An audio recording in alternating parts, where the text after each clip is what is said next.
Whether I was born gay or not, it's not of importance. All I want to do now is I want to leave a legacy of loving and living for Jesus. I quote Bill Hybels. He says, "True followers of Christ who really get it right give themselves to people. Most importantly, they give themselves to pointing people to faith in Jesus. That is the highest and best use of any human life. To have it serve as a signpost that points people toward God. This is all I want to do." Let's go back a few years. That shame and guilt and fear brought me to a place of running away. I thought, well, if I can just start fresh somewhere else, my problems would stay behind. So I ran to the United States in 2001, and within 4 months, I was in my next gay relationship. Why? Because our problems don't stay behind, right? They just go where we go. And that moment, I entered into and choosing to live a homosexual life. That wall went up again between me and God. And this paralyzed me completely in my walk with God, and after 2 years of being in a very dry and desolated place, I came to the place where I cried out to God, "Please change me." Because I did not want to live without His presence in my life any longer. If I had to choose between physical love and the presence of God, I desperately wanted God more. For some of you here, it may be hard to understand, but for me, to move forward with God, it was a choice I had to make. I will be celebrating my 10th year of celibacy this year. I chose Jesus to be at the center of my heart, and out of that place, He started to change me. No hurting or judgmental comments from people could convince me to change. Not even them telling me, "You're going to hell." And I heard that many times. I want you to know that no psychiatrist could do for me what the Holy Spirit had done. I also had self-help books. None of that could do for me what the Holy Spirit had done. He gently and softly convinced me how the presence of God was what I needed in my life. That He would satisfy all my needs to really know Jesus. To know Him intimately and personally. That is true happiness. To be in a daily relationship of surrender and abiding in Jesus is what gives me the strength to live for Him. And as I surrendered, He started to change me. I finally stopped to try in my own power.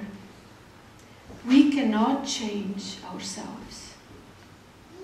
Only God can. If you are here tonight, and perhaps there's something in your life that you've been trying to change, or perhaps there's somebody out there that you want to change, I just want you to know you may just as well give it up right now. It's not your job. But you must surrender to Him so He can do the work. After choosing celibacy in 2003, I did fall in love with another woman. By His grace and mercy, I was able to keep Jesus my focus this time. But it did bring me to a total emotional breakdown. And for the first time in my life, I searched for help. And through much prayer, loving support, and counseling from my pastor and his wife, I can say today that I have never felt attracted to a woman since that time. I'm not attracted to men either.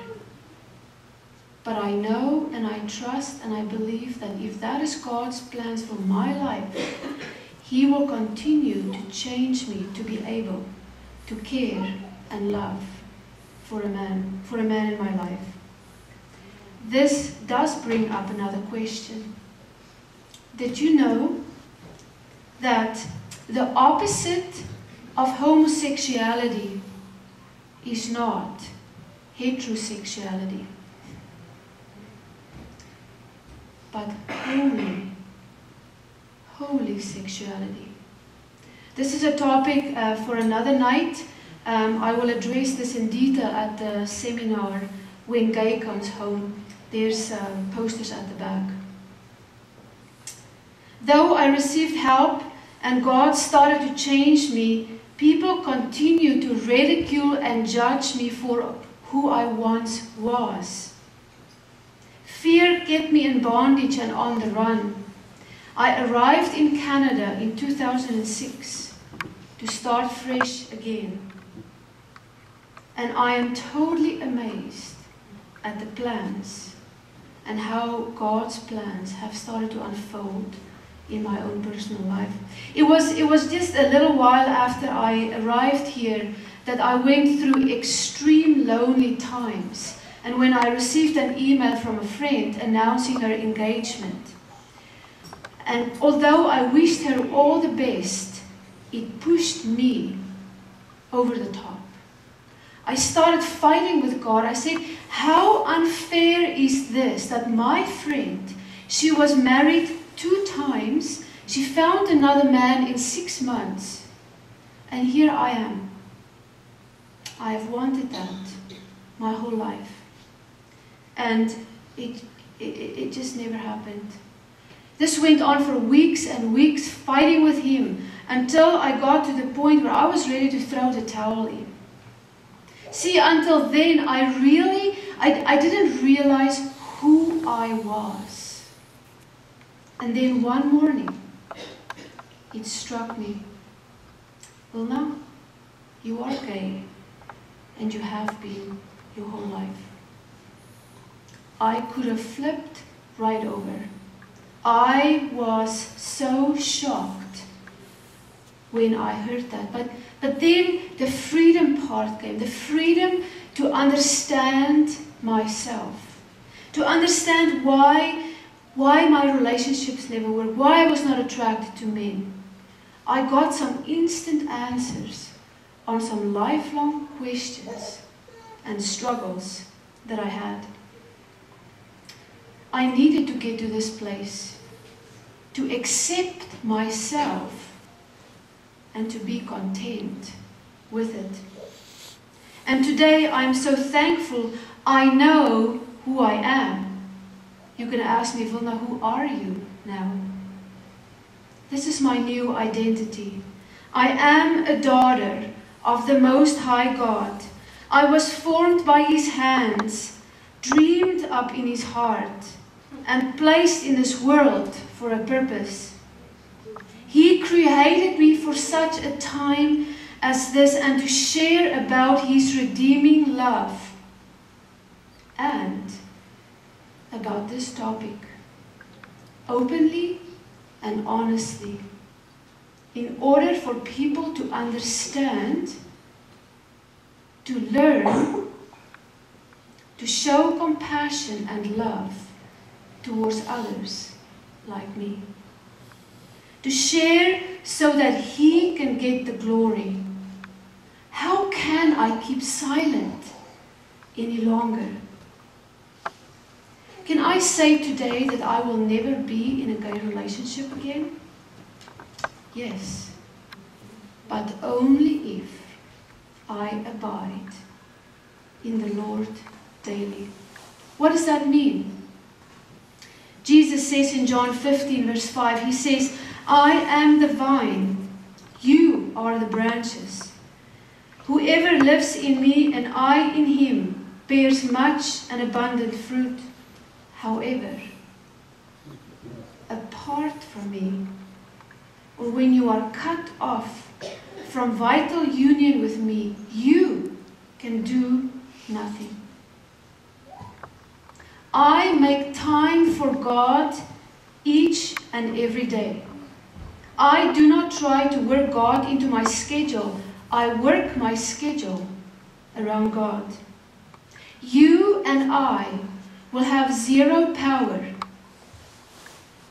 to overcome and live a life of victory unless we abide in Jesus daily. It is vital to seek after and pursue a daily relationship with Jesus.